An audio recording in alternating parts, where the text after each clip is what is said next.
Pinauubaya ng Senado sa PNP ang investigasyon sa pagkamatay ni Catalina Cabral.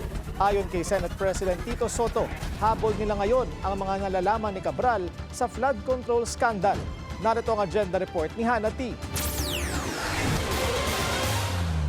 Maraming masyadong nalalaman si former Yusek Cabral tungkol dyan sa mga goings on ng DPWH even many years before, up to now. Talagang ilang pung taon siya ron.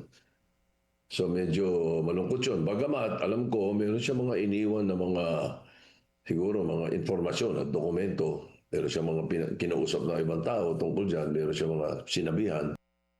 Pinapasa na ng Senado sa mga otoridad ang pag-iimbestiga sa manner of death ni dating DPWH Undersecretary Maria Catalina Cabral bago pa man naikasa ang Senate Blue Ribbon Committee hearings.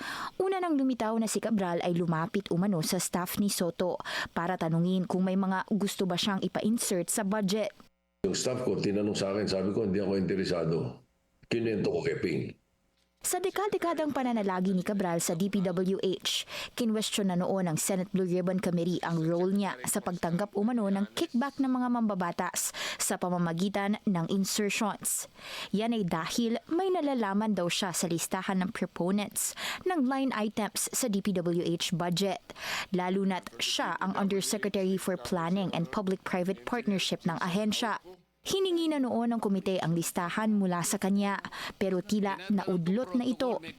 Secretary Cabral, itong mga pinag-usapan nating insertions kanina sa flood control,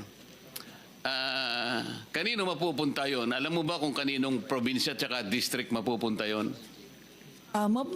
Ma-determine po kung saan po mapupunta yung mga nasa You will be able to do that. You will be able to determine that.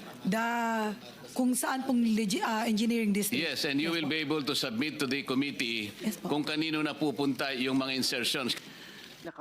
Si Cabral ang itinuturong isa sa mga di umano'y may alam sa pagpapalit ng budget ceiling o maximum spending limit ng DPWH sa kabila ng pag-set ng DBM dito.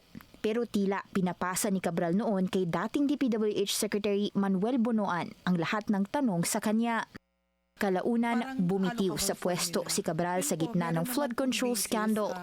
Sabi ni SP Soto, posible raw nakapag-usap na dati sina Cabral at Senator Ping Lacson pero hindi niya muna idinetalya ito.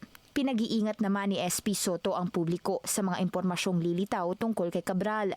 Mahirap na raw kasing i-verify ang mga ito lalo na't pumanaw na ang dating Yusek. Kinumpirma naman ni Lacson ang nasabing pagpupulong kay Cabral dahil kusa raw itong lumapit sa kanya. Yan ay matapos idawit ni Bernardo si Cabral sa flood control scandal. May senyales daw noon ng pakikipagtulungan si Cabral pero tila nasa ilalim daw siya ng matinding pressure na hindi maipaliwanag. Naramdaman daw ni Lacson ang pagtitiwala ni Cabral sa kanya kasama ang knowledge nito na hindi kailanman pinakialaman ni Lacson ang listahan ng mga proyekto ng ahensya.